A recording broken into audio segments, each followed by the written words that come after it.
Hey out there in YouTube land, it's Jeff coming to you from the Row Rash channel, doing my very first install video. I've done several upgrades to the Triumph, but I'm not really handy with setting up for shoots and things, so I've kind of avoided shooting the actual installation parts of it, but this seemed like a pretty easy one to get started with. So what I'm doing is I'm replacing the Sucky horn that's on the Triumph Scrambler 1200. Probably a lot of cafe bikes, honestly, but this horn is so bad you can barely hear it when it's sitting still, and when you're moving and the wind is against it, it's even worse. So I want to get started with the install. Hope you enjoy it. So the stock horn on the Triumph Scrambler is right behind the radiator and kind of inside of the upper crash guard that I put on the bike. So we're going to try taking this bad boy off and just plugging in the new one, screwing it in and plugging the new one. Hopefully it goes well. So let's see what comes in the box with the Sound Bomb Mini. Yep, you can tell I'm an expert. Unboxing. So you have a little hardware there. I think that's a bracket that helps you move the horn in case it doesn't fit where the factory one is. And there's just the horn itself. Let's give her a try. So the first thing we'll do is test the stock horn. We are in an enclosed garage, so it'll never be louder than it is right at this moment.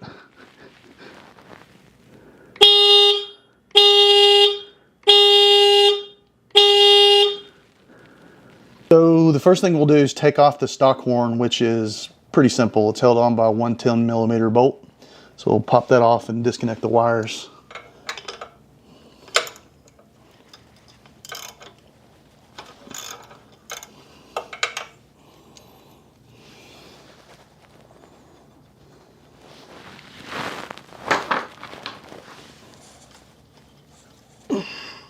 Fat fingers.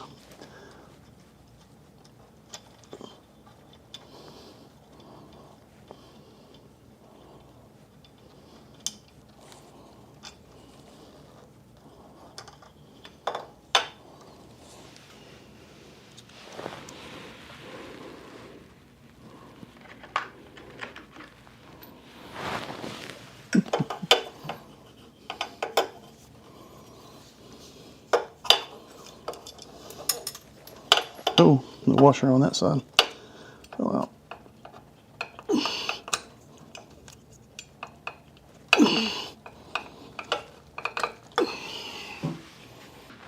So I'm going to put the wires back on.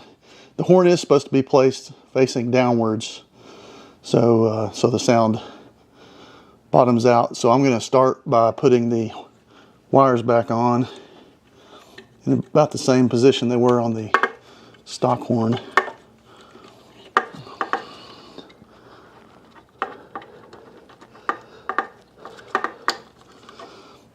Before I mount it, we'll give her a test beep.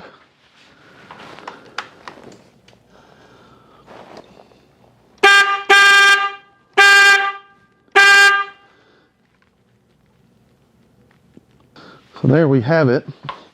It is kind of a snug placement, but I think it'll fit. There's two little clips in there that you got to make it through. Well, the wires are going to be a problem. Yep, going to have to put in the spacer. Maybe we can mount it more down or something. So we ran into just a little bit of a problem in that I can't really aim the horn down because of where the wires are without installing the bracket. And then the bracket is so long that no matter where I mounted it, really, the wires are going to be too short. So instead of trying to figure out how to lengthen those wires or extend them, I'm just going to have the horn pointing out, and that solves the whole problem.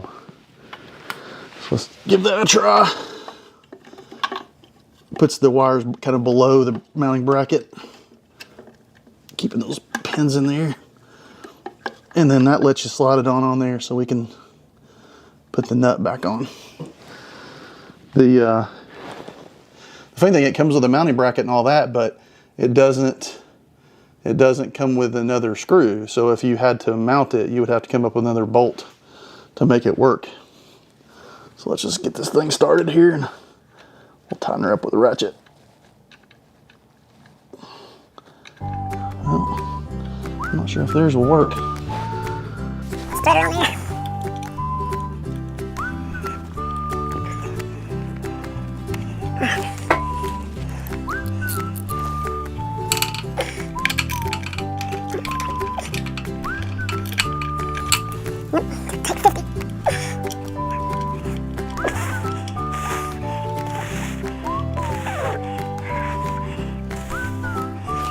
Starting.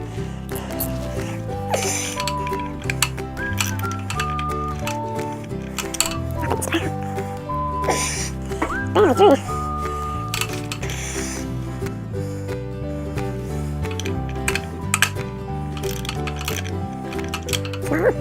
Let's get this thing on.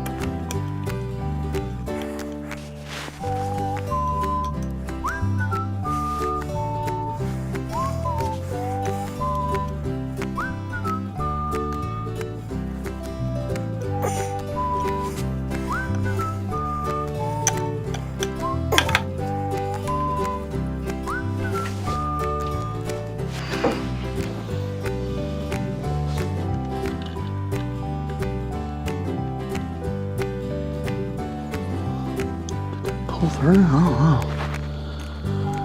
Find out.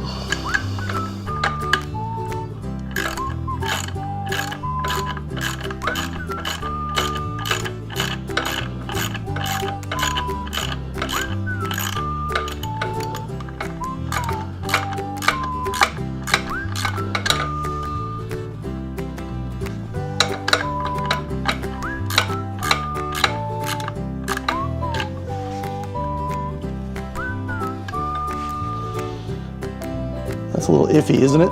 Let's see if I can put that regular washer back on it. So what I did was took the two little metal pieces out of the middle of the rubber mounting flange or whatever you want to call it. And that allowed me to actually tighten down on the bolt. There's not enough room to even push from behind to get that even started with a metal piece in the center of the rubber flange. Get a flange? So I'm going to try putting the washer that came on, that was with the stock horn, back in there and see if that won't keep that flange from tearing as I tighten it down.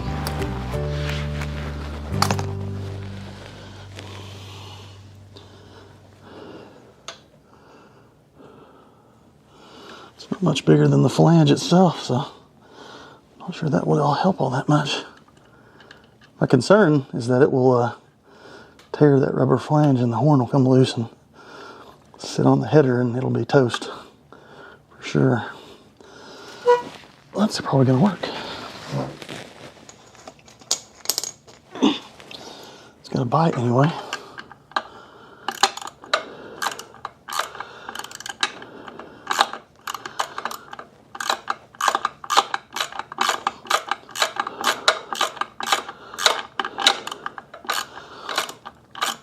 Should note that the stock horn was really loose when I put it on there. That bad boy's not going anywhere, but I'm afraid that's going to cut that.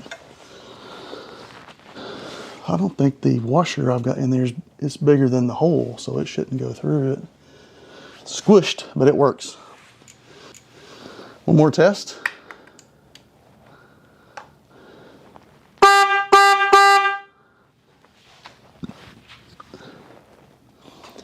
Thought we should take a quick shot of the finished product. Kind of see how it fits snug in there behind the radiator and the crash bar.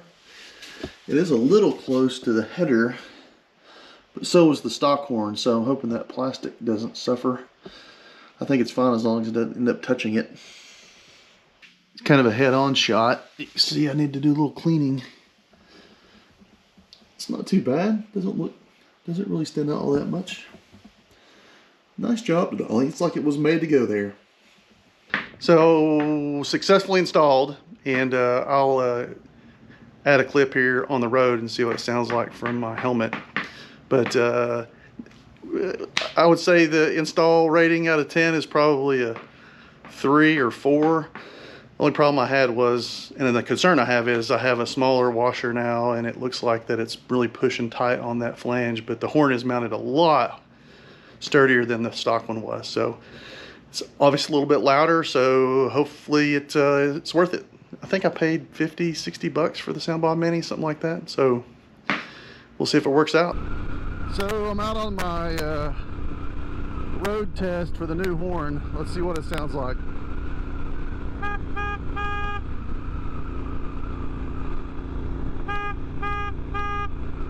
I can tell you I'm running the speed limit, and the old horn, you couldn't have heard it at all, so that's a win. I did have a sound meter app running on my phone from the same position of the new horn and the old horn. I threw the maximum decibel levels up on those tests, and I don't really understand it honestly, but apparently decibels are like an order of magnitude measurement. So the difference between the old horn at 80 decibels and the new horn at 89 decibels isn't just 9 points or just over 10%. It's double. So 89 decibels is double the loudness of 80 decibels. I don't understand it, but I'm sure some of you guys can explain it to me. Anyway, so if that measurement is even near correct, that means the advertisement on the box was accurate, at least comparing my horn to the old horn. So it's a win. Put it in the books. Thanks y'all for checking it out. I hope it helps somebody in the future. Have a good one.